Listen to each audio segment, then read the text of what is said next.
नमस्कार विद्यार्थी मित्रांनो. चला तर आज आपण महाराष्ट्र लोकसेवा आयोगाचं 2 जानेवारी 2026 रोजी आलेलं जे प्रसिद्धीपत्रक आहे त्या संदर्भातला अपडेटेड व्हिडिओ मी तुमच्यासाठी घेऊन आलेले आहे. आजच्या प्रसिद्धीपत्रकाचा विषय आहे महाराष्ट्र गटक सेवा संयुक्त पूर्व परीक्षा 2025 प्रवेश प्रमाणपत्राबाबत आलेलं हे महत्त्वाचं अपडेट आहे. जाहिरात क्रमांक 124/2025 जी आहे तर त्या संदर्भातलं आलेलं हे खूप खूप महत्त्वाचं अपडेट आहे. तर महाराष्ट्र लोकसेवा आयोगाची रविवार दिनांक 11 जानेवारी 2026 रोजी सकाळी 11 ते दुपारी 12 या कालावधीमध्ये नियोजित महाराष्ट्र गटक सेवा संयुक्त पूर्व परीक्षा 2025 करता प्रवेश दिलेल्या उमेदवाराची प्रवेश प्रमाणपत्रे आयोगाच्या ऑनलाईन प्रणालीमध्ये संकेतस्थळावर प्रवेशपत्र उमेदवाराच्या खात्यामध्ये उपलब्ध करून देण्यात आलेली आहेत. तरी ज्या विद्यार्थ्यांनी महाराष्ट्र गटक सेवा संयुक्त पूर्व परीक्षा 2025साठी अर्ज केलेले आहे तर त्यांचे ॲडमिट कार्ड जे आहे ते उपलब्ध झालेले आहेत.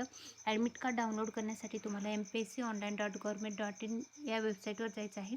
त्यानंतर तुम्हाला तुमचं जे अकाउंट आहे त्याच्यावर एंटर करायचं आहे. पासवर्ड आणि आय डी पासवर्ड टाकायचा आहे. त्यानंतर तुमचं अकाउंटवर एंटर झाल्याच्यानंतर तुम्हाला त्या परीक्षेचा हॉल तिकीट जे आहे ते डाउनलोड करता येणार आहे. डाउनलोड केल्याच्यानंतर त्याची प्रिंटआउट घ्यायची आहे.